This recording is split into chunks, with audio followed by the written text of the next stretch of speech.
I'm Ian Dobson. So I grew up in Oregon. I grew up in Klamath Falls. Can you all hear me? Yeah. Good. Cool. I grew up in Klamath Falls. I went to Klamath Union High School, and I graduated in 2000. So I was going to look at my watch. I know already though that's 14 years ago. And I sort of had I was going to say pleasure. I mean, I ran all the way through. So I started in 4th grade at Roosevelt Elementary School with school track, and ran through grade school and middle school and high school, and I got to run in college, and then I ran professionally for 8 years beyond that.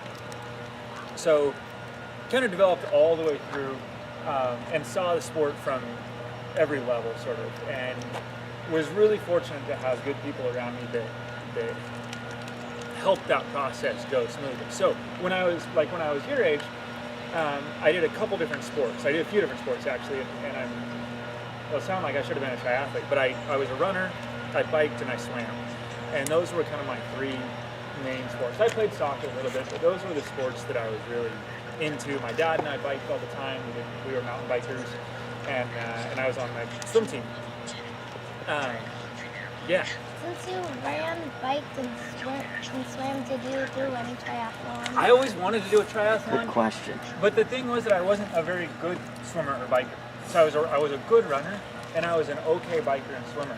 But I think the biking and swimming were really complemented the running, because they hit on exactly what he's talking about here, which is just the aerobic side. So it was just, I got strong. I got very aerobically fit by doing all these different things. And I think when you're a young athlete like you are, you're limited in how much actual running you can do. You want to be careful. You don't want to go run 100 miles a week. But I was able to get in a lot of aerobic work and a lot of just base development when I was young, through swimming, biking, and then obviously also running. And that all, as I went along, that sort of started to shift. So in high school, I did less biking, but I still swam every winter. So I would run cross country, swim in the winter, and then run track in the spring. And that was really encouraged by my high school cross country and track coach. She was awesome. She'd been a successful runner herself, and I think really understood the value of kind of, having a break in the middle and also just doing something else. So, yeah. What strokes? I was backstroke and breaststroke primarily. But again, not really competitively. I made it to the district meet, but was last, or whatever. So, yeah. Where did you go to college? I went to Stanford. Are So, you smart? well, yeah. So there was this combination. There's this combination of academics and athletics that was really important to me. And I always found, I'm just kind of jumping place to place here, but I'll get back on track in a second. But I always felt like even in high school and even earlier than that, really, that I was always a better student during season. When I was really focused on running and really running well, I was a better student because my whole life was organized. So it means that going to a place like Stanford, Jordan had the same experience. Haverford's a fantastic school where these things are not in opposition. So going to a good school, being a successful student, and running well, or doing well at whatever sport you're doing, are not antagonistic to each other. They really, I think they complement well. When your life is organized and you're on top of things, everything kind of works together. Good point. I want to go back to where I was going to start at, which is, I'm sure you people talk to you all about goals and everything a lot, right? So let's focus on running. But within that, give me a few examples of goals that you have for yourselves, long-term or short-term or whatever they are. Raise your hand and tell me. Yeah. Just getting faster. Getting faster, okay. Break 10 minutes and you're mumbling, what? 3,000. Break 10 minutes, 3,000, all right, what else? Long-term, think longer-term goals. What are your biggest goals you can think of? You keep raising your hand, that's good, but I need other people too. Tell me though. Ski with a GoPro. Ski with a GoPro, all right. What are some big running goals that you have? There you go. To make it to the Olympics. To make it, okay. What else? Keep going. Everybody has to have some goals, right? Yes. Come on, guys. Don't be shy. Get ripped. Get ripped. Get ripped. All right. Here. On the end. Where are you? Get ripped. All right. Yeah. Run long distances faster. Run long distance faster. Cool. Yeah. Mile under 5:30. Cool. All right. Last time. Fly. Okay, cool. Well, so I think you all are old enough, and I think looks like you're into running enough. You all know, I think, the value of goals. I kind of want to share with you though, like when I was your age. Well, I'm from Klamath Falls, and as you know, and I had the good fortune of having Dan O'Brien be from Klamath Falls as well. Do you all know who Dan O'Brien is? No? Seriously? Oh my gosh. There's Dan another O'Brien- question for tomorrow. Dan O'Brien is he is no longer the world record holder, but he is the Olympic champion and the world record holder in the decathlon. And he's from Klamath Falls. This will all tie together, I promise. And he came to my school and did a talk, which was awesome, because he was just like totally the man when I was in grade school. And he talked about goals a little bit, and so I just basically take his material now and use it as my own. But his big thing was that he said, I have my goals right here, like in my wallet. He was still competing at the time. He was still an athlete. He's like, my goal right here is to break down 9,000 points for the decathlon, and that would have been the world record at the time. And that was his sort of his example of how you make these things real. And it was kind of hard as I think I was probably 13 or 14-year-old to absorb like how this related to me. Like, this guy has won the Olympics. Like, it's as good as it gets, really. And it just seems so far away. It's not something that's really like tangible.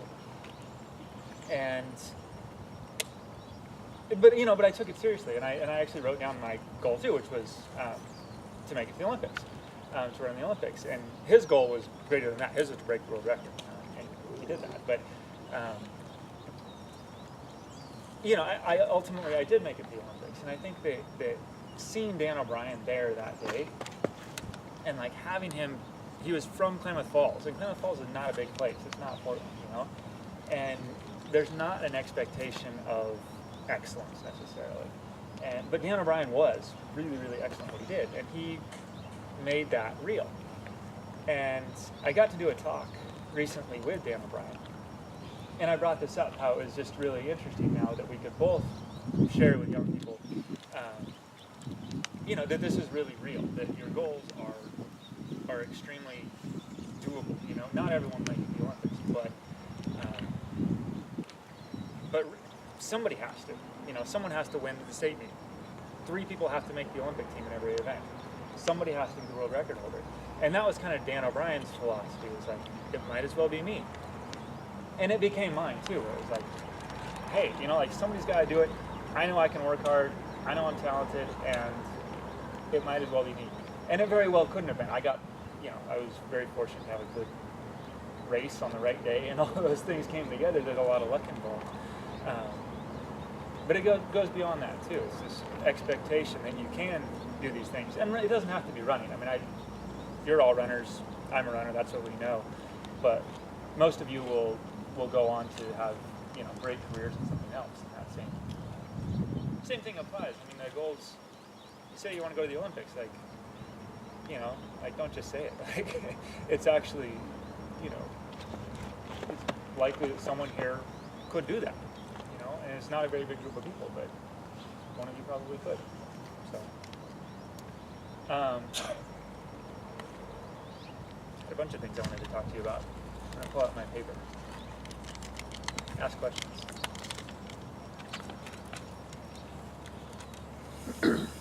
Let's see. Oh, I've got a question. Yeah. Did someone film you at the Olympics? Yeah. Running? Is it on YouTube? At the Olympics, I assume it is. Yeah, I don't know. I was just curious because it might be something interesting for the kids to go, hey, I met that guy. Oh yeah. Well, the trials. This is interesting to watch. The Olympic trials is a much better race to watch. Okay. If you want to watch the race, I didn't do very well in the actual. I didn't make the final of the Olympics, and that was really my goal. Once I made the Olympic teams, to make the final, and I didn't. But the trials, the Olympic trials race, it was the 2008 Olympic trials in Eugene, and that is on YouTube. And it's a race that's good. It's worth watching because it was basically, there's all these different storylines coming into it. And the Olympic trials is cool because it's kind of it's a nothing to lose, everything to lose sort of situation where all these people have so much invested in this one race.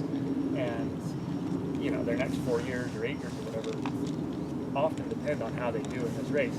And so within our little world, I knew everybody in the race and I know what everyone has riding on it and, what it's going to take for each person to make the team. And so as I watch the race TV, you can see all these different storylines going. But if you don't know all the storylines, you still see, with a lap to go, there were 5 of us left. And as you know, 3 people make the Olympic team.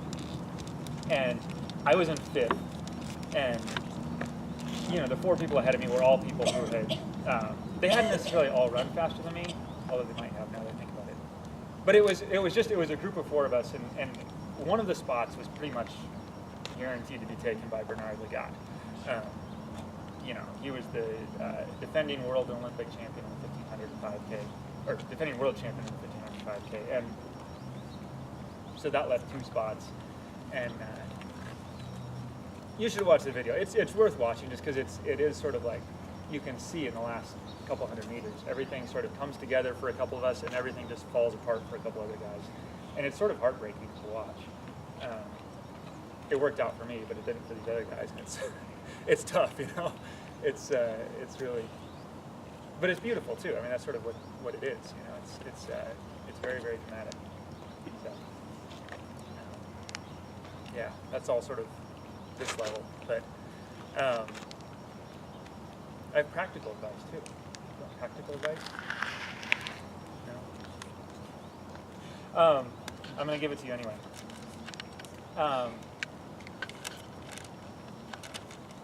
These are the things that I would have wanted to know when I was your age, that I think I know now. That the 2 things that I think are really, maybe you understand these already, but routine and team are 2 concepts that I want to talk about for just a minute.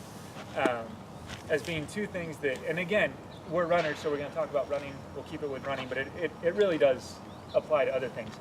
Routine being just, consistency. Are you able to do something over and over and over to the point where you're good at it? And in running, that's, you all know already, like routine is what it's about. And that goes beyond just running miles, although that's certainly part of it, to eating properly and stretching and taking care of yourself and going to bed and all the things that are your routine. And so that's part of it. Team is the other thing. And I think it's the best way, having a team, whether it's literally like your school team or once you're out of school or work team, whatever it is probably the best way to make your routine, that we already talked about, the routine being the things that you do, to make that sustainable and productive and fun. I think Jordan can probably back me up on this. I mean, one of the biggest challenges of running after college is finding motivation without the same team that you had in college. We came from I think high schools and colleges where we had just fantastic teams. I loved those guys. Like, we were so close and we were really, really successful. And I went on, and running professionally, it was very difficult to replace that. So, number one, enjoy it while you have it. When you're on a high school team, high school cross country is the best thing ever. And it really doesn't get better than that, as far as just enjoying the sport. But you will always need to create that sort of team. So even now, and especially in high school, don't forget how important it is to be part of a team. Being a good teammate is phenomenally important. And I know that there are college coaches out there, most college coaches, if that's a goal of yours to run in college, be a good teammate in high school, because people want runners who know how to be on a team. If you know how to be on a team, you'll be able to contribute at a college, and those coaches know that. Can you tell them what that means to be a good teammate? Yeah, I mean, being a good teammate is pretty simple. I mean, it means actually caring about what other people do. So most of us as athletes are pretty self-absorbed, you know, and it's kind of required. You have to really, really be in tune with what's happening. You have to really care about what you're doing. But in order to be a good teammate, you actually have to care what other people do. So you have to, like, Jordan and I are teammates. I actually want Jordan to do well, and maybe I want to do a little bit better, but I don't want to beat Jordan at his expense. I want us to both run well. And I actually, you know, you show up, you're positive energy. You're not the person who shows up tired every day, you know. Even if you are tired, like, that's okay. Like, I'm here, I'm ready to work. You participate in team events. Someone has team dinner, you go. You know, you don't find reasons to miss things. You're on time. But more than anything, it's just caring about that. You know, I mean, I remember very clearly with my high school teammates. It was really hard to enjoy a victory when Evan or somebody didn't run well, because we all just cared so much about each other, and it was that was a really special thing.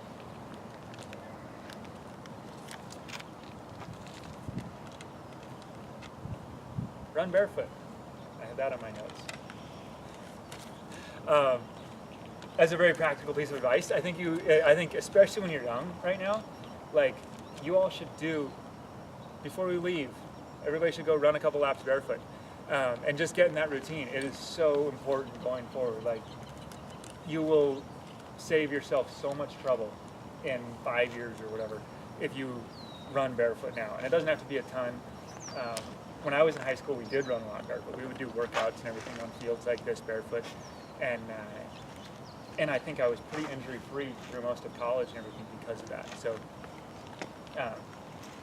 seriously, it sounds so silly, but I do run barefoot. Yeah. How does barefoot do? Like, how does it make you? Like, How does running barefoot help you? It helps you because it takes away all the support that we have in our shoes. You know, we're all lucky. You all have great running shoes. That's fantastic. But like with the arch support, with the heel lift, all that, it changes your mechanics a little bit, and it makes your feet. It's kind of like cheating. So when you take away a shoe, now you're running. Now everything, all the little muscles are working. Your toes are working. You also get calluses, which means you won't get blisters the same way. And it's kind of an insurance policy. But trust me, like, it's worth it. So walk barefoot, run a little bit barefoot. Don't do everything barefoot, but. What about the the minimalist shoes? How do you feel about all that? Yeah, I have, like, I know almost nothing about minimalist shoes, but I think it's fine probably. I would say, I mean, what I've done and that I think worked well was to run barefoot or run in shoes. And so when you're running barefoot, you're out on grass fields, you know, and you wouldn't need minimalist shoes at that point necessarily. Obviously, you don't want to step on glass, but, like, you're not going to step on glass out here, you know. You could go run 10 or 15 minutes on this field, and, you know, you tick the box and you're good.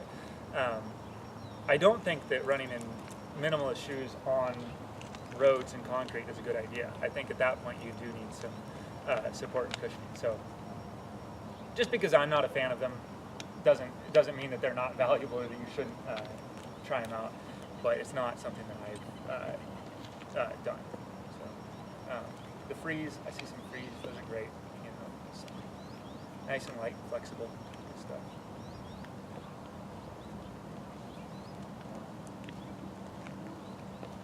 Questions? Yeah. What did you run for professionally?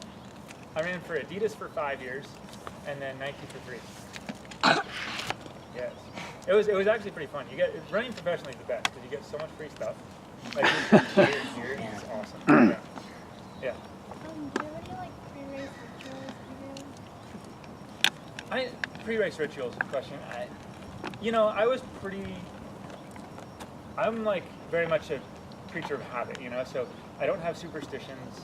I never, you know, I pretty much just did my things. The closest thing I had to a pre-race, you know, routine was meals, really, and I was always, I ate burritos. That was like my thing. So I would eat like if it was a night race, I would eat a burrito for lunch. If it was a morning race, I'd eat a burrito for dinner, and that was just kind of like, to me, like that was safe. I knew that.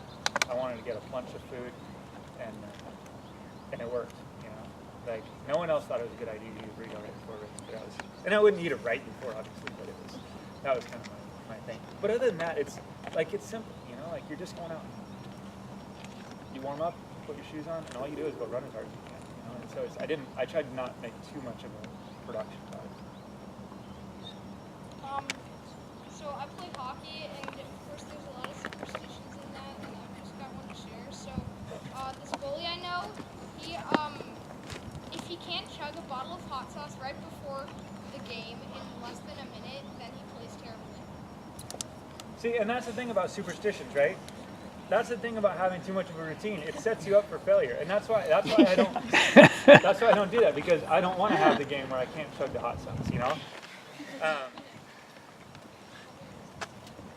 I want to be an athlete. I wanted to be. I'm not an athlete anymore, but where it didn't matter. You know, like I would show up ready to run no matter what.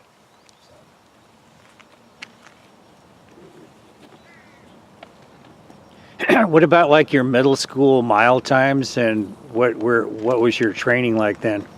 That's a good question. Middle school mile times. I actually don't know those times. That was a while ago. I was a good middle school runner. I don't think I ever won our middle school district or anything, but I was close. I was one of the better runners. And our training was, we didn't train very much. I mean, we had a 3-mile run that we'd do a few times a week. We would do some intervals on the track a couple times a week, and then we have a couple meets. So, you know, mileage probably, you know, in the, maybe we're looking at 15 miles a week, 10 to 15 miles a week. It was not a lot. But we would run hard when we ran intervals and, you know, running 200s and stuff. But it was, I didn't have a good coach until I got to high school. Up until then, we just had really supportive people who knew that running needed to be fun, and that was the primary thing, and that was the most important thing at that point too, was making sure that we enjoyed it. I think that that's a concept worth hitting on, actually. I think that, you know, we see people, I see it over and over, sort of young people get really excited about running, parents get involved and really push them in running, and I think that the single best indicator of whether or not you're going to be successful long-term in running is whether or not you enjoy it. And it's really hard to work hard at something that you don't enjoy. So if you kill it early on, if you just drive it into the ground early on, I think you're less likely to enjoy it later on. That may not be the case. Some people just, you know, 100 miles an hour from day one, and they love it, and that's great. But I think that if your motivation, sort of at your age, especially right now, if motivation comes down a little bit, that's fine. Don't force it. You know, play soccer for a season or do something. But if you're motivated and excited, your last couple years of high school, you're gonna have a great experience. You know, you're gonna run well. You're gonna achieve your goals. If you're on the tail end of that motivation, or you're just over it, you're not going to enjoy it, and no one around you is going to enjoy your experience with it.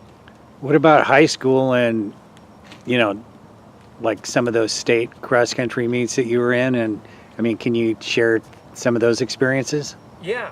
So I won the state high school cross-country meet. Back then it was 4A. That was the biggest. Now it's 6A, I guess. But I won it twice. I won it my junior and senior year. And both years I don't think I won by a lot either year. But the first year I had dreadlocks, which was awesome. So that was cool. I never trained a lot. I ran 40 miles a week through high school. pretty consistently all the way through. Like I said, I didn't run in the winters because I was swimming. I never won the state track meet. I lost. This is a bit of trivia. You may not be interested in this. The person that I lost to my junior year, this guy Steve Laughlin, he was a Portland guy. He ran for Jesuit. Yeah, no, Steve. Steve just sold his first company for an absurd amount of money, and is now, you know, just phenomenally successful in software development and everything. He was a teammate of mine at Stanford as well. He's a great example of transferring goals, transferring work ethic, transferring just this structure onto a professional career later on. Anyway, yeah, Steve's a good guy. So to make it personal for a second, like I said, I won the state cross country meet my junior and senior year of high school. So I was 16 and 17 years old, I think, at those times. And the summer before like right about now, before my junior year, my parents got divorced, which was like sort of a bomb. Like I had no idea that this was coming, and like all of a sudden it's like go out to lunch and they're like, and this is happening, and I'm like, man, whoa. And it was, you know, not great. And it seemed like terrible timing to me too. I was, you know, it just didn't make sense, and none of it was good, and I was not happy. And managed, you know, I don't know if it was consciously or not at first, but eventually it was very consciously, decided to sort of like write this story. Not actually physically write it, but write it in my head of like what's your narrative? And the narrative was like, look, like this thing happened, and I'm gonna run extra well because of it. Like I'm gonna use that as, I'm gonna make it so that this is an even better story. Like, you know, I didn't know that I was gonna win the state cross country meet. That was my goal, but it was like whatever I did, I was like 100% reinvesting.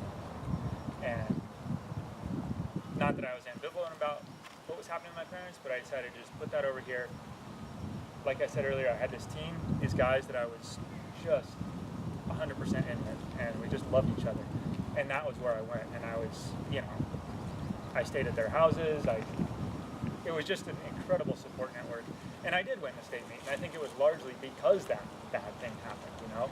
And I was able to use that as motivation and just write this story in my head that I was able to get excited about. I think that's an important thing for, you know, whatever it is you're doing. Like, you gotta get a kick out of yourself, you know?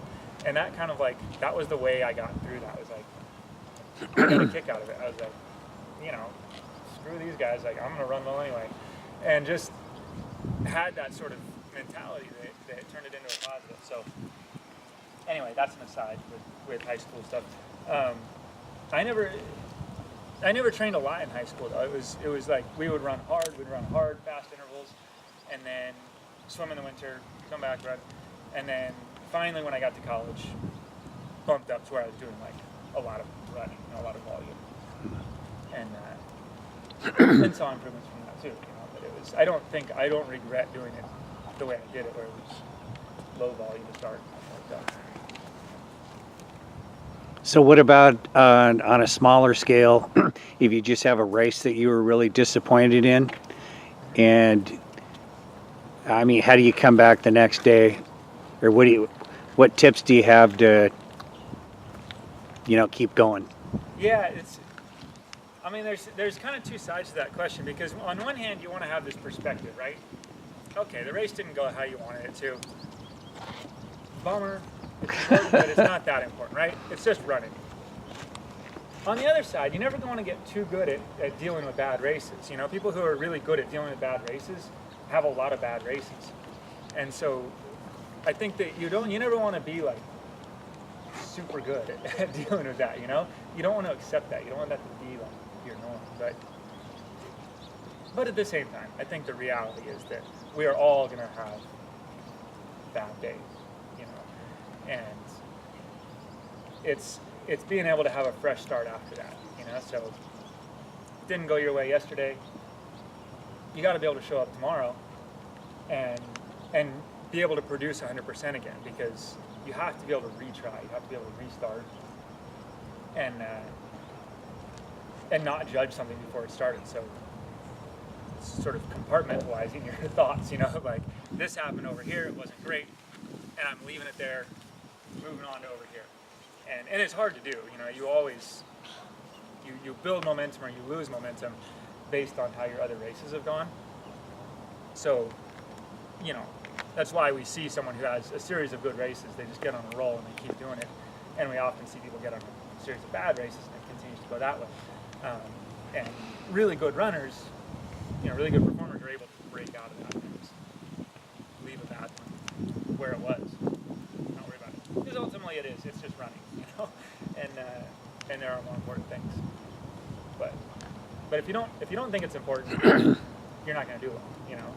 It's not the most important thing, but as long as it's important to you, it is important. Cool. Jordan. Can you tell us about Border Clash and Foot Locker Nationals? Yeah, Border Clash and Foot Locker Nationals are the best. I won Border. You don't know Border Clash? Yeah. You do? So Border Clash is it's a dual meet between Oregon and Washington after the state meet. So they take like the 40 top high schoolers from each of those, and on the Nike campus just over here, they do like this start where Oregon starts over here and Washington starts here, and they run straight at each other and then funnel into this thing, and it's super cool. And the first year they did it was my senior year of high school, which I was really mad about because you get all this super cool gear.